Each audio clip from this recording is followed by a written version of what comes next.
And I started exploring my mind of when I wake up, what happens to me in my body? What do I feel? Do I feel anxiety? Do I feel stress? Do I feel like I need to reply to a text? What the hell is going on? And 99% of people will feel something, because that's the point of life, right? It's supposed to make you trip, but you're supposed to get up and you're supposed to learn the tools. So practically, I would wake up and there would be two things that I would do. One, I would either lie in bed and breathe, get up slowly and brush my teeth. But my mind's off. I'm not thinking where I'm going. If I don't give myself 2 minutes, how the hell am I going to give myself the rest of the day? Hello and welcome to the Real Success Show. I'm your host, Candice Mama. If you have ever struggled with separating from someone or separating from an old identity about yourself, then today's speaker is just for you. Her name is Jennifer Amy Stoller, and her career name is the Divorce Chick. Jennifer teaches you how to divorce your old self, how to go through a peaceful divorce, or how to enter a new reality or relationship in the best way for you. Before we jump into it, be sure that you like, share, and subscribe so that more people will find us. Now, here's Jennifer. Hello, Jennifer. How are you today? How's it, Cams? I'm excellent. How are you? I'm good. Thank you so much for taking the time to be on the Real Success Show, especially since you just moved to a new city. How are you feeling? I'm feeling excellent, right? Like when I arrived here, I got so sick, right? Like the body does this weird thing when you don't take care of it. Wow, it doesn't have your back. Like shocker, only realizing it now. But I'm feeling so good because I've taken time to rest, and like I think it's absolutely the perfect time to have this conversation, to be honest. Oh, I love that. And I actually want to jump into your journey of transitioning, of moving, because I want to be open with everyone.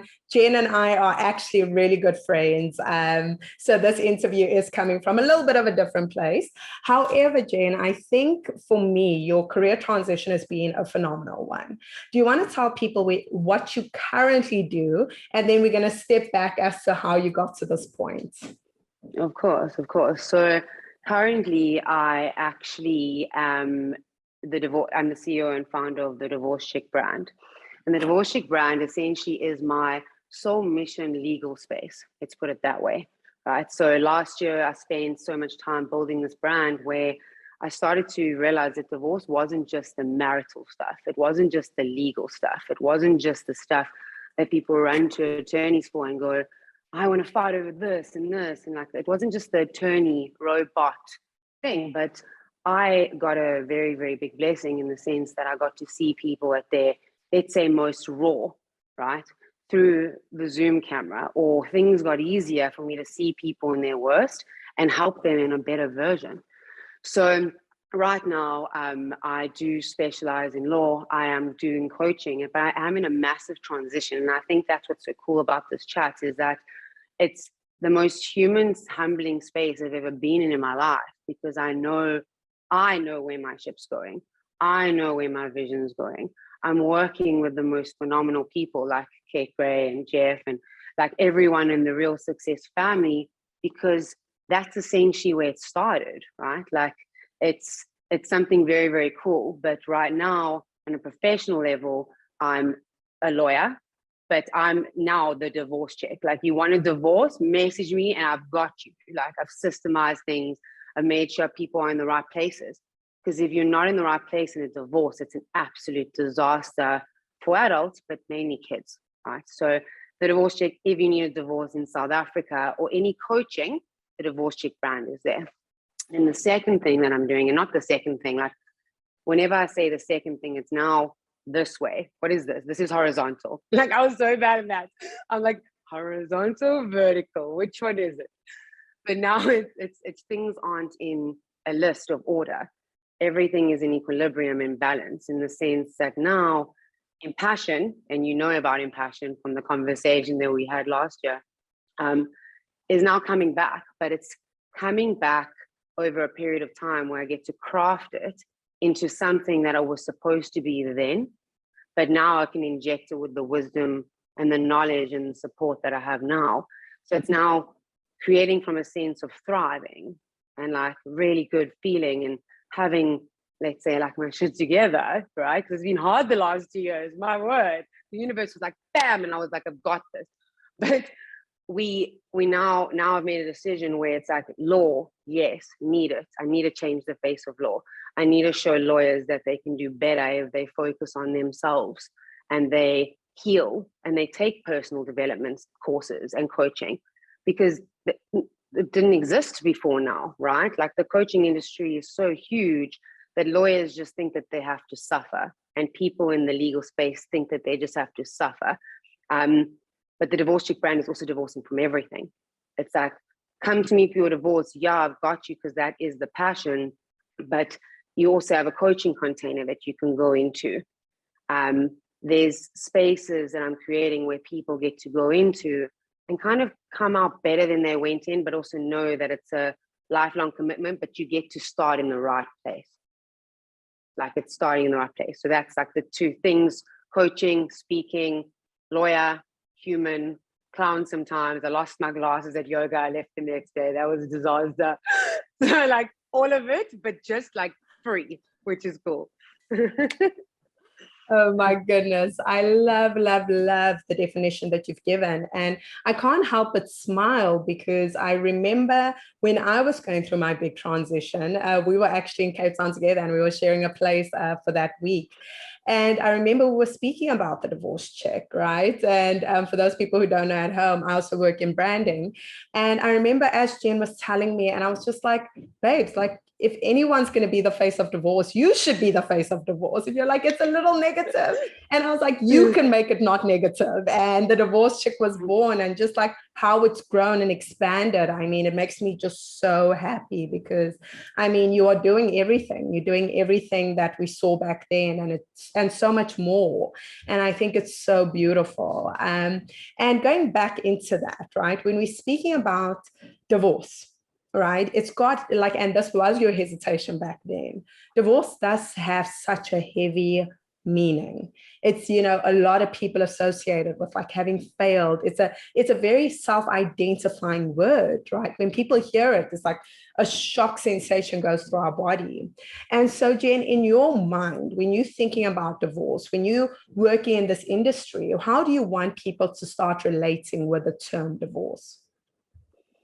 So, firstly, that story of you, Candice, I just want to take a moment of absolute gratitude because that was a massive turning point.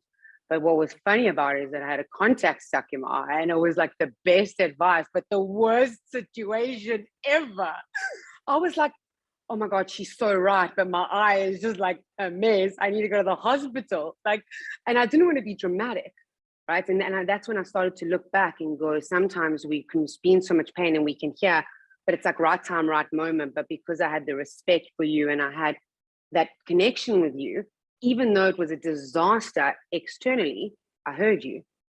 But I didn't hear you to come back and go, Cans, I'm doing this, and Cans, I'm doing this. You had this powerful thing of planting a seed, but also showing me my power and then helping me on a brand level. So I just wanted to thank you for that, like, because I really wanted to say that. But then the second thing with divorce, when you spoke about divorce now, the one thing that you said, and it was like a shock, not a shock, but like a shot. Like, as you said it, I felt the emotion that you felt when you said the word divorce, if that makes sense. And it happens like that. And in law, obviously, I was the lawyer. The people would come to me with the problem. Like I would say, yeah, the fixer, cool, come with your problems and we've got it. And you'd follow a legal process. But that process in divorce isn't a one size fits all. That's the problem. And when lawyers do one size fits all, they are robots, yes, but I know why, because I can't be in it anymore. So I get it, right? Like, that's not an attack on it at all. It's just, I get it. So divorce, on the one hand, I started to realize on my journey is that, yes, it was marital, but the people that were coming through the divorce space were either children of divorce, it was something of divorce, right? Like, everyone has a story about divorce, no matter what, whether you're watching it on the news or people are so obsessed with divorce that they don't consider that maybe their divorce, if it happened to them, is theirs.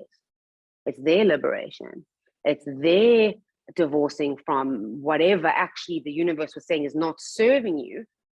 Now I've got to let it crumble, because trust me, lawyers can make it crumble very fast. Like lawyers they're like soldiers in lawfare, and they'll make it crumble really fast. And I couldn't handle that. That freaked me out, that the moment I would tell someone I was a lawyer and I was kind, I got attacked. Oh, you only care about money. I'm like, geez, like, now, what do you mean? I wish it would be so much easier. Like, freaking hell. But everyone's triggered by the word divorce. And it makes sense, because how can you not be if you've seen a divorce or something? Like, ask anyone if they know about a story of divorce, and they'll have a very firm opinion of something in it, whether it's the opinion of the attorney, whether it's the mother should always have the kids, or the father is at this. Everyone has their narrative on divorce. It's their story, right? So I was like, freaking hell, why don't I just change that narrative? It's like, your story is your story. It doesn't have to be anyone else's story. Like, clients would come to me and be like, my aunt said. I'm like, no, your aunt's out, you're in. Like, I don't care about your aunt. Love her to death. Ask her about her recipes at lunch. But your divorce is freaking sacred. Like, it's so sacred. But because I'm the person that was obviously as a lawyer, always had to appease the mind. Because if my mind didn't know that I was smart enough or good enough to do it, I could not do it without knowing that I had a responsibility. So the mind now is divorce. People get triggered by divorce. We get triggered in the mind. So now to change the word divorce is literally just to ask one simple question. What did divorce look like? And what do you want it to look like? Then you have choice. Then you come to the Divorce Chick brand and you say, I want my divorce to look like this. And I'll go, that's irrational. That'll never happen. Or, cool, but let's do it differently. Let's redefine your version of success. Because trust me, it's a new way. Like, people, when they come to me, I'm like, you're going to get triggered when I tell you this stuff. And I want you to breathe. But I've done it with so many clients, so it must work. And let's go on a trust relationship. So yeah, divorce is anything that you want it to be. If you're getting a divorce, try on your marriage maybe first and see if you can avoid it somehow. If not, you've got 2 options. You've actually got 3. You've got 50 options. Just pick one that aligns with you. I love that. And, one thing that you mentioned that I think is so powerful, and I think it makes what you do so powerful, is the fact that, when you're speaking around the term divorce, right, it is a very identity-based word. A lot of people, if they've been in a marriage that has failed, or they've been in a situation that's failed, what they define themselves as, oh, I'm divorced, right? That's how the terminology they use. And it never comes with a good connotation. But the fact that you are spreading this wide and you're saying you don't only divorce a person, there's a situation you can divorce, there's ideas about yourself you should be divorcing, there's a hometown you should divorce, there's like a family member you should divorce. There's so many ways in our lives where we keep ourselves stuck out of fear that what's on the other side is not going to be what we expect it to be, or we just don't know. So it's kind of that term, the devil you know is better than the devil you don't, right? And so when you take people through coaching who aren't coming necessarily for, a spousal divorce, but they just, really married to a negative storyline, what kind of a journey do you take them on? So I'm going to tell you a bit about the journey in the sense of how I got there, right? Because I've also reached a point now where it's very good and well to say what I'm feeling now and all of that, but that's when people get overwhelmed. Then they go, oh, Jennifer's special. Yeah, we're all special. We're all unique. We all have something. Trust me. Like, it's just sometimes you're around the wrong people that don't see it, and that's when it becomes the problem. So it's like getting into emotion where in the past, I would do this very weird thing that I'd be so obsessed with what everyone thought and how things should happen. But I was trained that way. So were you. We all were, right? Like, how can you not think about everything? Like, just think, like we've been told as kids, just think. Then we thought too much, and then it's called anxiety, disaster, like absolute disaster. So that's the kind of internal disaster I had last year, but I only realized fully in like about 6 months ago, right? Where I was going on this wheel of working and risking, and it was necessary. Was it necessary? If I went any slower, would I be sitting here right now? Who knows? So who cares? I'm not even going to have that conversation with myself. Like, it's exhausting.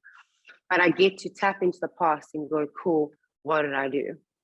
And how I went on the journey of my business was actually how I tapped into my own inner peace first.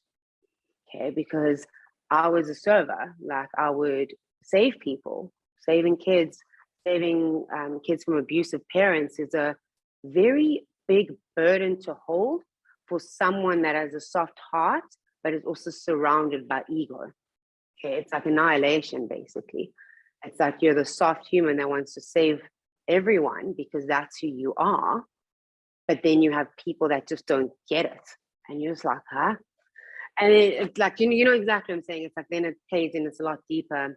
But I remember waking up, it was like I can't even remember the month. It was just like all like morph, but it was last year. And I just wanted to ask myself that when I wake up, what do I think and what do I feel? Because I thought I was living a life of freedom, but I was like gaining weight. I was drinking a lot. I wasn't sleeping well. I wasn't doing stuff that I actually enjoyed as a kid. Do you know what I mean? Like, as a kid, as an adult, yeah, cool, but you can read and you can go into that imagination space as an adult, but it's harder. Like, it's harder for an adult. And I woke up and I remember thinking, oh my word, like, I genuinely love what I do. I'm building all these amazing things, but why am I so hard on myself? Like, why do I feel like every single time someone says, congratulations, you've done well, and I'm like, no, like, it's so. But then I started, and God bless her soul, I've told my family all of this because I started at home. I coached my family before I said anything, just to warn them, because I love them so much. But some of their behaviors were hard. They grew up in orphanages. It's stuff that no one spoke about. And it came out in me. And my parents were so hard on themselves, exceptionally hard, but they raised me to another level. They gave me everything, but I could feel them. Children feel. We can feel our parents, and it's deep. It's deep. And when our hearts are open and our souls are open, it goes like this, and then it's our baggage. And I remember, like, I was going to therapy. I was doing everything, It's like, freaking hell, the moon. I was like, kumbaya, freaking Palo Santo, roses, anything. I would do anything, just to feel better. Like, I just didn't want to feel like empty.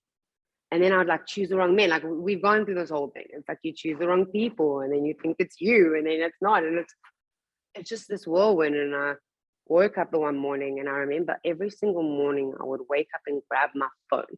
But I knew why. In law, you have to check your emails, like, have to be on call. Get it, got it, good. Just couldn't do it anymore, right? Like, just couldn't do it anymore. And especially because of Corona, the phone is everything. It's Instagram. It's everyone's energy on one device, but that's what you're consuming. It's like a cloud going into you. And I remember waking up and going, and as I thought, I was like, let me just breathe, because I have these impassion cards that I made last year or sometime, and I just picked the one, breathe, and I was like, shit, if I can't take my own advice, who's going to? So I just took a breath in and I said, cool, I'm going to pause and I'm going to ask myself, is it me or is it them? And it was one of the most profound moments of my life, because I got to forgive people, but also got to remove them when it wasn't me anymore. Do you know what I mean? Like, you could feel me, like, snaps. Let's do some snaps. Because it's so hard, though. It's so hard, especially when it's family. And then that's when I tapped into forgiveness. I read your book. Like, how can I not learn that art when it comes from that space? And I just started to realize I had to forgive myself in order to step into a space where, one, I would trust myself. And that day came 6 months ago where I was doing one of Kate Gray's 5-day challenges. And for me to finish something, like last year, I had an attention span of like a squirrel. Like I was everywhere. I was like, I'm going to do this. I would walk to my mom. I'm like, we're making a divorce wine brand. She's like, cool. I'm like, cool. Like I was on it, but I was everywhere. But it was fun for me. Like I got to kind of spill out in front of people that got me. So I wasn't crazy. I was a visionary. Although they thought I was crazy. I was like, nah, you'll see. It's fine. It's fine. And then I started working with them, and I wanted to always be a coach. Like I left law because I wanted to do coaching. And it's just like, I didn't even know what it was. I was like, I feel like I can speak to people. I don't like going to the police station anymore for law. Like I don't like seeing pain. Let me try this. And I started working with them, and I invested a lot of money that, I will be honest, I didn't have. But when I left my full-time job, I literally said to myself, cool, I'm going to take my credit card and I'm going to make it 90,000 Rand in debt if I need it someday. But that day will come and I'll know why I did that. It was kind of like that safety net. Like I'm a lawyer. Like imagine I didn't have a safety. My safety net was having access to debt, but then my commitment to making sure that I learned the most to be able to do what I need to do became higher. So started working with Jeff and Kate, wanted to be a coach, realized that law, I actually stopped doing law to pursue that. Then debt would come in more. And then I was like, I need to learn from my mom. But money was something that I was like, I've lost it before. Why can't I make it now? But I had all these internal weird things about it. But when I started working with Kate and Jeff, one, the commitment to self became so huge that I had 6 months to make sure that I was like golden where I wanted to be. And if I didn't get there, that's fine. Let me just get there. Because and then I'll just plan. And so I took the coaching space and I pumped it into the legal. So when I have clients, by the time someone gets to me, going back to your question, by the time someone actually comes to me for a divorce in the marital sense, or they're going through something or whatever, they've already gone through my content. They've already gone through a process that by the time they've reached me, they know that I've got them, right? Like it's because that is I mastered the art of the law client. I just realized that it's not for me fully now, and I get to train other lawyers to do that because it's not only me. Like I can't only be the lawyer, it's beyond me. So when people come, they either get to go to a divorce lawyer in South Africa, who's a partner of mine. She litigates, she's a master, she's epic. She literally is like, she'll walk into a court and be like, Your Honor. And I'm like, yes, like she's so cool. But she cares as well. Like she cares. But now I'm showing her that she doesn't have to kill herself in her personal life to be that. And I showed it to her with the clients that I'd sent to her. It's like I focused on the human, she focused on the law. We like literally rocked it. It was epic. It was like a movie. Everyone's high-fiving on a Zoom call. The judge doesn't know what's going on. Like it was fun. And then if people are going through a really rough time in the sense of divorcing from fears or pain, I right now only have a pilot of 11 people. It's people that have gone on the journey for me that I've taken along with me. It's very personal, but it's for 3 months where I get to help the people that I started with, because I don't like to just leave people. Like they come with me, devote the promise that I gave them. And then in those 3 months, build something epic. I don't even know what it looks like yet, but I'm sure it's going to be great. I'm excited. Oh my gosh. I love everything you've said because you've covered so many different things. One thing that stuck out in my mind though, is you were speaking about your own healing journey, and you spoke about something I think is so deeply profound, and I think a lot of people out there may benefit from, is the lineage pain, the pain we adopt from our parents and their parents and their parents, and what people will refer to as a generational curse. And I know a lot of people out there are dealing with that. A lot of people are carrying pain that's not their own. They have relationships with money that isn't their own. They get into relationships with men that aren't their own, or with women, or with whoever. And so it's interesting that that's where you also took us to when you were speaking about, your own journey of transformation. So you spoke about, howling at the moon, me and you, we stay howling. But what were some of the practical steps you took to start really shifting that relationship and realizing that, hey, this is Jennifer and this is my generational patterns kicking in? Like, what can people do at home to start that journey for themselves?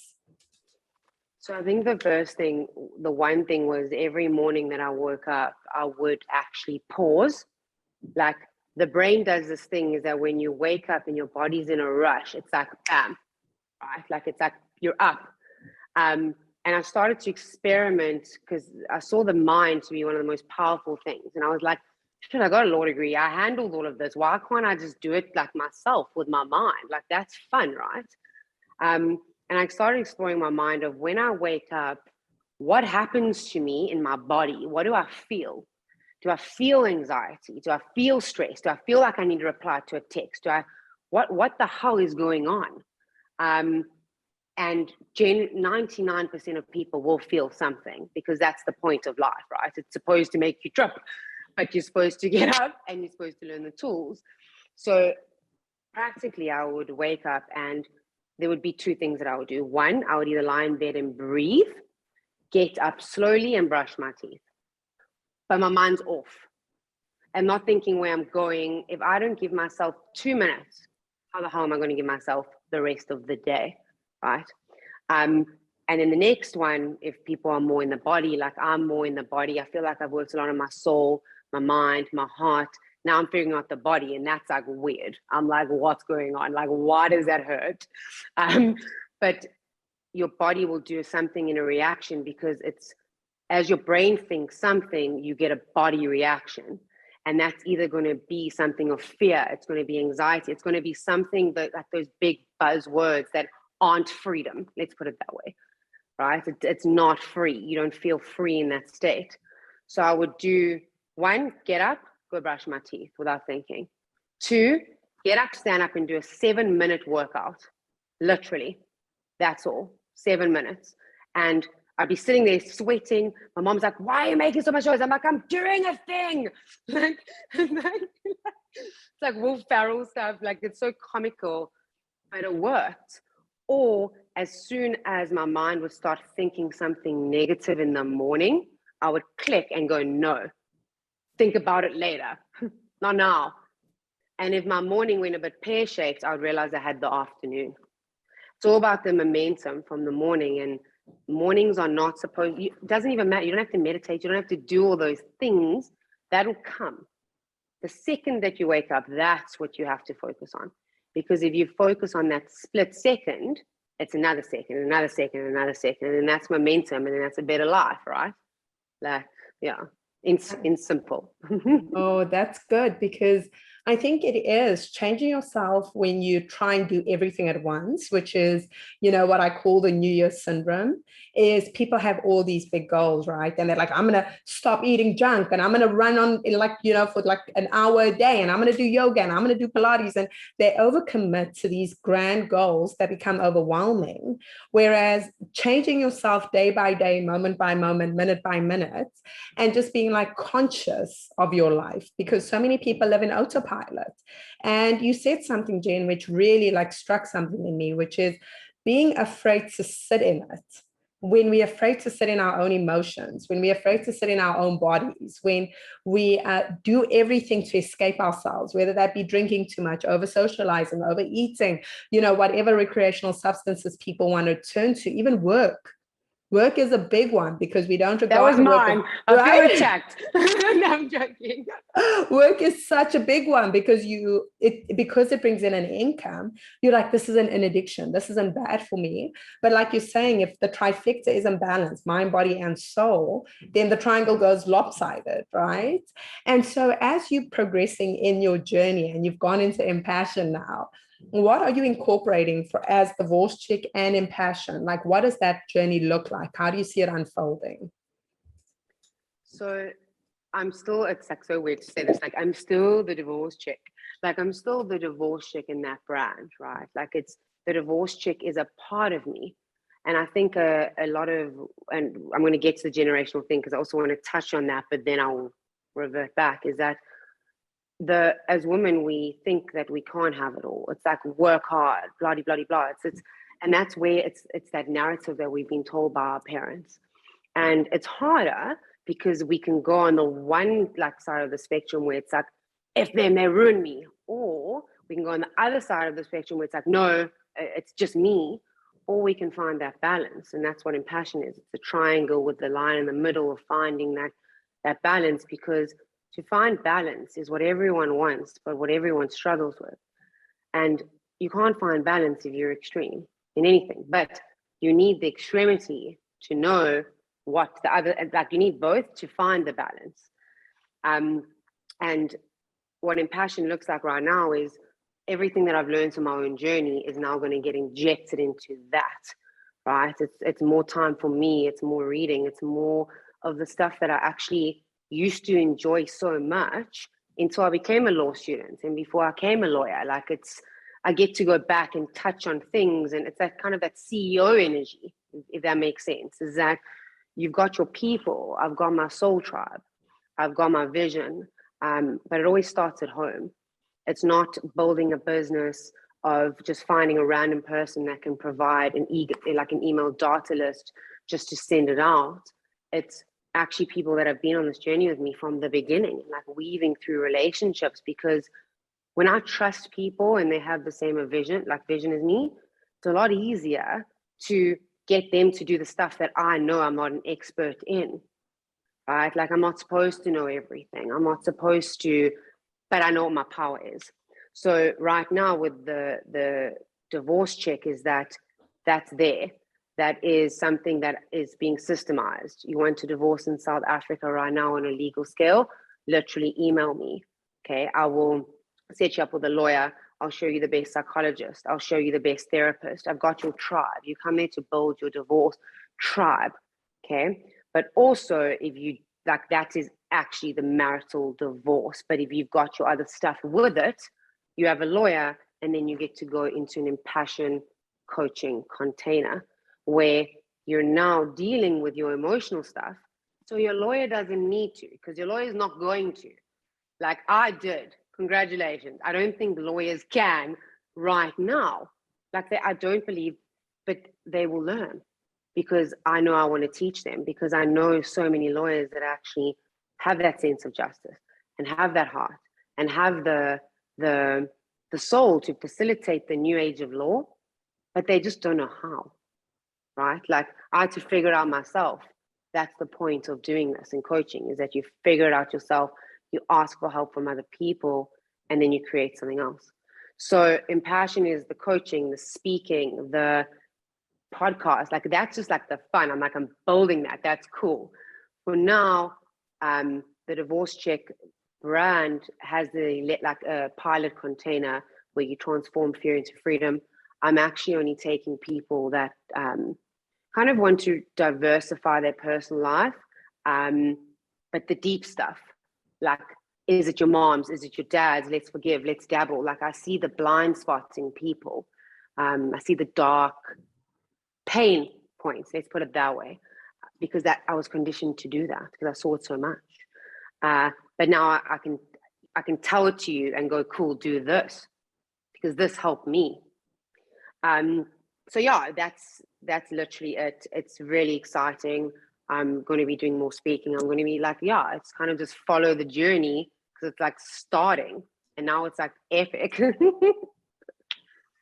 And I'm excited for every single part of that journey, because it is an expansion, right? And it is a commitment to just seeing how it unfolds. And I think for me, you and I are very similar in that way. We're both so ambitious that we can like overshoot the mark, and nothing we ever do getting there is good enough. It's like, we're just like, you don't know where I'm going. And can I tell you what's so funny though, Candice, is that when I went through this whole transformation, like especially in December, I lost my phone. My phone disappeared. You know that. Like the universe gave me the biggest treat. My phone disappeared and I didn't care because the people went too.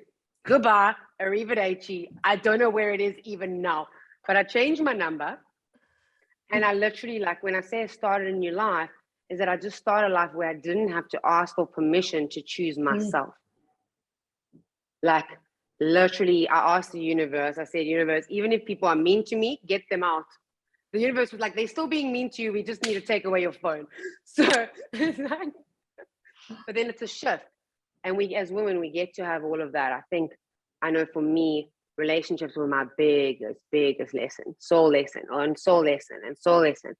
But now I show people that you only have to have one bad one, and there can be 50 soul lessons in there that you clear quickly and then pop in. It's like you get to have the strong professional life where it's like, you don't know me, you don't know where I'm going. Then you get to be the cool like kid on like Camp Square Beach having fun. You get to tap into them, but it's where you put your people in your containers. Like I can't have someone that believes in me and sees my heart being in a business room with me because I'm too soft. I'm like, it's basically like I'm naked in front of them because that's my partner, that's my soul family. Yes, can we do business someday? Sure. But to do it now, some people, when you're exploring yourself, you're going to start seeing different parts of yourself. But you don't have to show every single one to every single person. Ever. Like, ever. And yeah, that's freedom, right? Like, that's like, because it's no one's business. And I even saw you, like, with your car, I was like, I know when people get things, but they're deep, it means it's more than a thing. Let's put it that way. It's fucking freedom. And I'm like, Candice is rolling around with a red freaking car in Cape Town, and I'm so amped, and I'm here for it. Like, I'm here for it. Like, yeah, I'm gonna get a Vespa. That's my thing next. Like, I just want to be free. Gosh, I love everything you've just said in that moment. It is so important. It is so profound. It's just, I feel as though if that is one lesson people took away from any speaker, any life coach, whatever it is, that is the one most transformational shift that you can take, which is, the most important relationship you'll ever have is with yourself. And, I read a quote once, and as you were speaking, it immediately came to mind, which is, it is a privilege to get to know you. So not everyone is entitled to every chapter of your book. Some people you'll show a page to, other people you'll show the whole book to, but not everyone is entitled to the depth of your stories, to the depth of your knowledge, and to the depth of your experience. And as you were speaking, I just thought about that. And I thought, how profound is it that we walk around life as people, assuming that everyone is entitled to know everything about us. And it's like, no, there's some parts of you that are sacred. There's some parts of you that are just for you. It doesn't make you a secretive person. It makes you a wise person, because not everyone should know everything. And I love that that's your journey and that's where you are. I want to ask you a question though, because I know as this journey unfolds, a lot of people are going to feel this, and maybe a lot of people will feel like it's abnormal, but there comes a state of isolation. There comes a space of loneliness. There comes a space where you feel like no one understands you. Did you go through that space? And if so, how did you deal with it? I think I've gone through that like most of my life, but I just don't think I cared.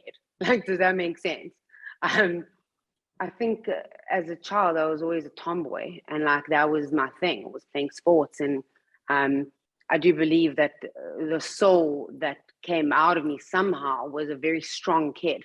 Like I was like the kid that would fall off the tree and like not be dead. Like it was epic. I've come my poor mother. Let me just put that. Like I have a Jewish mother. And I was so clumsy, like ran into the jungle gym clumsy. But I think what happens is that, sorry, Candice, I got distracted. What was your question again? I just had a blonde moment, sorry. It's just dealing with, the isolation that comes with transformation. So I think isolation became physical last year, right? And I've always liked isolation. I would always say, oh, I like being alone because I'm an only child, or I don't mind being alone because I'm an only child. Like, it's that whole thing. But also my parents would always worry that I was worried that I would be lonely because I was an only child. So I kind of wasn't lonely because they didn't want that. Like, do you know what I mean? It's like you kind of adapt as a kid, and that's why I love kids. Like, make a joke that my board of directors are going to be 5-year-olds because they're going to tell you the truth and they're going to tell you the future. Like, it's epic. But the loneliness comes within self. No one will ever know the depths of loneliness that I've felt or I've been through. Only people will know that when I write a book, right? Like, that's a book that I'm going to write, because for me to speak about that stuff and have everyone's opinions and their deflections and their stuff in a conversation would just hurt me, because explaining oneself to someone else and your lens being clean, like when I say clean, if you're meditating, if you're taking care of your body, if you're doing the things that make us better, optimal humans, when the heart and the soul is in the right place, it's very difficult to not be in isolation from people that don't get you. So I would rather be isolated, but for like a week, like I'm sick, I'm working, I got to Cape Town. Like, obviously it looked very different in my mind. So when I get to Cape Town, I was going to go on promenade walks, but then I got sick. Oh, wow, I'm a human. Like, yeah, it was that, but I got here, right? Even though I remember in the lounge, I was eating like 50 carrot balls. I'm like, come on, immune system. Like, it was like a disaster. But I got here and I was sick. But I was blessed because I had my partner here that could take care of me. And that loneliness kind of subsides when you've got your people. And it's not your friends. Sometimes it's your friends, but sometimes it's also listening to a podcast. Sometimes it's listening to a meditation. Sometimes it's your own voice. So how I guess, got out of isolation was very much, I was isolated with a brain that never thought that it was good enough, which was even worse. Like, that was hell, right? Liberating myself from my mind by doing things in the, like, I say, the 3D world, that's like the outside world, that allows you to have more exercise, makes it better. Like, I know I would isolate more when I gained weight. Obviously, it's dripped with shame. It's dripped with everything, because like, I remember going to the fridge and going, oh man, I'll lose this weight. But it got me through. Thank God. If I didn't have food, like, food was my mate. Me and Baloo, like, would be eating together. Like that. How did you build your business? Food. I'm joking. But everything serves its place. The moment that we go over it, that's when there's no balance. So like a chocolate, for example, could be something like, oh, it's a chocolate. Or it could be a shameful piece of something that as you eat, you derail the whole day. You can't stop thinking about the chocolate, and your mind is literally becoming the biggest demon you can ever have. So if you're going to isolate and you're not going to be understood, make sure that you understand yourself. That's all. And then you actually attract people that get you. And if they don't, then tough tits, bye. Like, you get to call the shots now. It's like, I've done the work. Like, I remember with my mom, I said, I'm going to make this amount of money with my business when I do this. And she went, oh, and she meant it in the best way, because my God, she's the most best human. She went, oh, Jen, be realistic. And I went, I am. I am. So isolate if you're fragile and you know someone's opinions are going to derail you. Choose yourself in that moment. You don't have to be around people all the time. But if you are, you also get to leave your shit at home, come home, but also make sure it's a very, very nice, beautiful place. And I call it, your hands and your feet aren't dirty. Like, wash your feet as you get into your home, because your home is you. And I'm in a new relationship, and I remember in new relationships, you have like bickers, but it's cute. When someone's heart is open, it's cute. And he came to hug me, and I'm like, don't touch me with your dirty hands. But it was only because he had been at work. So when you're at work and you're in a stressful environment, you come home and stress. So isolate, because most of the time it's not your stuff. but you'll know that your stuff when you isolate and your mind is clear and you can think about it in a proper way. Yeah. I love that. And it's actually such a great analogy, the idea of like washing your hands and feet before you enter. And, you know, it's been so interesting to me that the respect I show for my space has increased so much the quieter I've gotten, because I found that, you know, my apartment would get so messy, and I love this place, but it would get so messy and I'd be like, who lives here? I don't live like this. Like, why is my place getting so messy? And I realized there was a direct correlation between the messiness in my head that was just manifesting externally. And when I started quietening down, the amount of respect I hold for the space I'm in, and the amount of respect I hold for myself, which is so interesting, right? Because it's just a house, it's just a car, it's just a thing. But it's so interesting that when I started respecting my home, I found that I didn't let people outside of me disrespect me either, because I'd be like, all those vibes are not coming around here, but thank you. Wash your dirty hands, sanitize. And your feet. Like, you and your dirty hands and feet got to go somewhere else, you know? And Candice. Oh my God. But I love that. I love the analogy. And there's so much beauty tied into, you know, repetition, whether that's rituals, whether that is, you know, a program you follow, whether that, whatever it is for you. And so when did you start incorporating the washing of hands or feet, or, you know, all those kind of small things, and even the breathing in the morning? When did you really start to incorporate it? And when did you start feeling the effects of it? So I started literally, and I know the exact moment. Like there were a lot of exact moments. So I was like, now I'm gonna go write my book, and I was like, that's not the point of this, you know. You're supposed to get calmer, relax, breathe. And then I would do this like thing where I would like sing to it's. I promise you, if people saw me going through that, they would have thought I was batshit crazy. It was because I was spilling out, right? But I got to a point where I went to exercise, and I remember going, oh my word, like my body, it's like, what have I done? What have I done to my body? What have I done? And that whole class, it wasn't even enjoyable because it was so shameful. And it was like so shameful. And I remember like I would do this thing where, and now it's in the body, when you master something and you accept that you hurt it, it's not shameful when you speak about it. It's just a fact. It's like, I did this, cool, now I'm going to do this, but I'm not going to kill myself. 6 months ago, I was doing that, but I was like, I don't want to, I've been thin. I've had the thing. I've had the, let's say, the eating disorders. I've been obsessed, and I know why. My parents had it. Like, it was for food. Like, it's one of those things that some families have their stuff. And I remember looking and going, I just, for the next 90 days, just need to give 100% to everything, right? Because my self-sabotaging belief was that if I gave everything, I'd be too successful, or too this, or too this, which meant I was different, which meant I was an outcast, which meant I wouldn't be understood. And now I've isolated. Now imagine you thrive, and now you're not understood. It's a disaster. I've done all this work to revert back. So I said, for 90 days, I'm just going to commit to talking to myself, right? Like, and I would even do it in like my car, and I wanted to have a conversation with myself and actually have no sense of trigger or shame attached to it. So I'd explore my mind, and I'd be like, why did you eat that? Or why did you do that? Or why did you, like a white lie? Or so real with myself.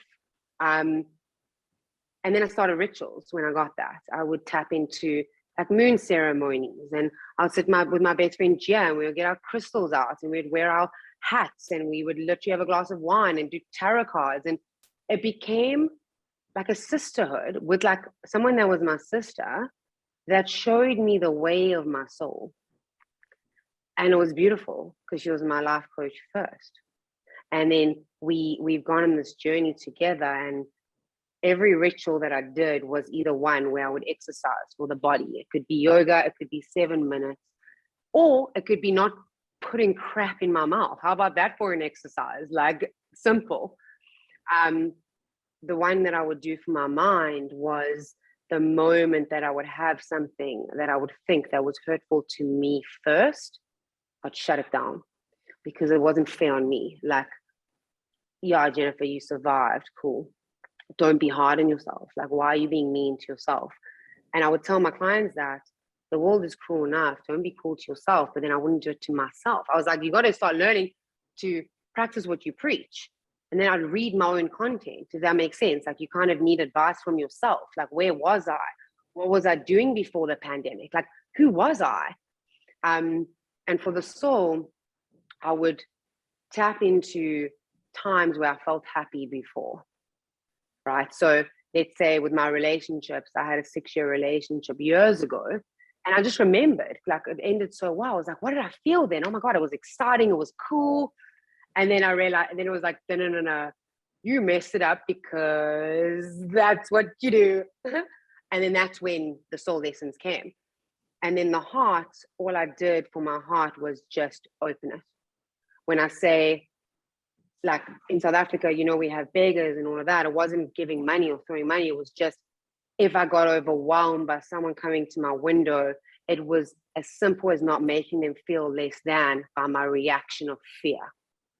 So I would look at every single thing that I feared in my life, how it made me act, and what the other person on the other end felt of my reaction. And then that's when I started to see that it's actually trauma, it's triggers, it's everything that's going on. But I healed mine first. And I created a process, because that's what you do when you're a lawyer, right? Like, you document everything, like it, because it was easier. So 6 months, just pure dedication of giving 100%, but not to everything, just to giving 100% to doing my best. That was it. Like, that was it. And in moments, sometimes it would take me longer to get there with some things, but sometimes it would be easier if I meditated. Just explore your mind, see what's good for you. Like, what was good for me might not be good for others, but it will be, because we're all humans, right? Like, if we're helping each other, surely it can get better. Not, it gets easier, but it gets harder first sometimes. And then it's the work and all of that. Mm. Yeah. Sure. So good. And, you know, as you were speaking, one thing that really came to mind and struck me is, you know, in magic or in law of attraction, right? There's such a heavy emphasis on words, the words we speak, even in whether you believe in the Bible or not, or any ancient culture. There's so much emphasis, if we really look at the Bible or ancient philosophy, on words. There's strong emphasis on the tongue. And I know that in the Bible, the verse is, the power of life and death lays in the tongue. In Aramaic, you know, which is the originators of magic, there's abracadabra, which is, you know, I will create as I speak. And then in witchery, or whatever people want to call it, it's spell work. So you have to spell, and it is used with intention. So without your words, nothing means anything.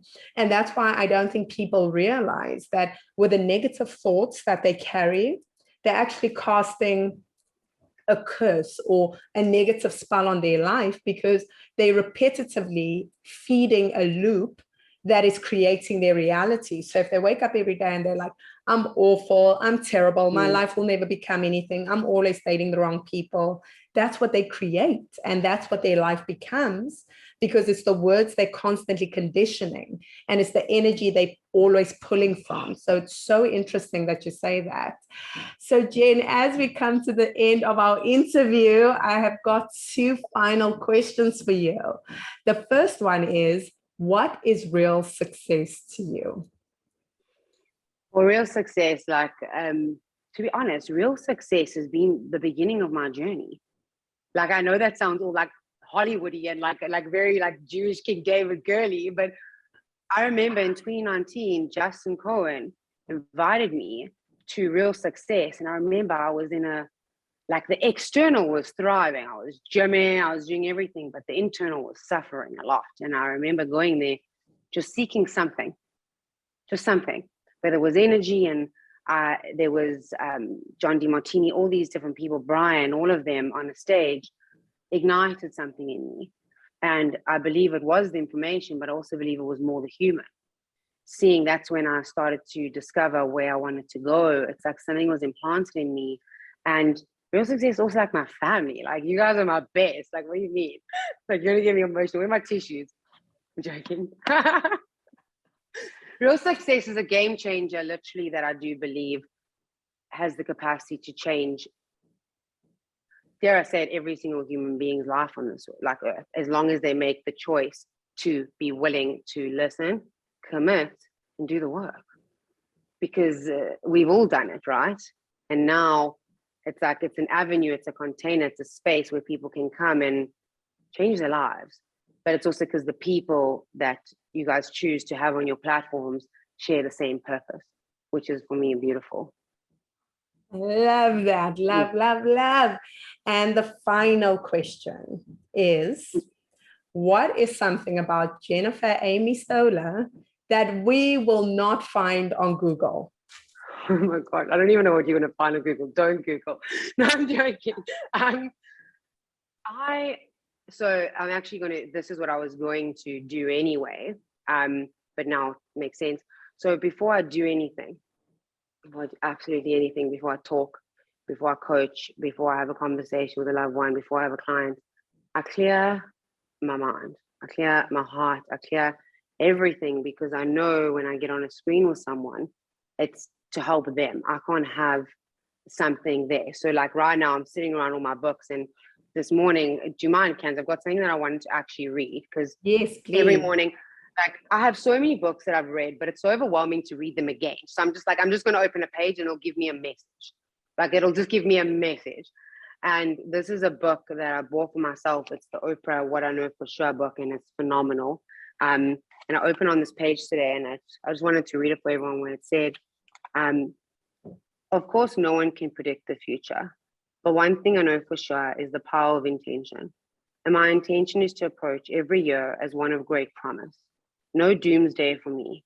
I hope I do my part within myself and within the world to bring about a shift that lets us live more authentically, more lovingly, more intuitively, more creatively, and more collaboratively. That's my idea of spiritual evolution, of a spiritual evolution. How power is that? Hey? Random page, power. Thanks, Oprah. She's the gift that keeps on giving. Always. Oh, I love her. Love. Oh, Jen, thank you so much for spending time with us on the Real Success Network. Thank you so much for having me. Thank you, guys. Sending so much love, sending so much light and appreciation and gratitude. I absolutely loved that conversation with Jennifer, and I know you did too. So be sure to share the parts that really stood out for you. As always, it has been my honor and my privilege to serve you this week, and I look forward to doing it again next week.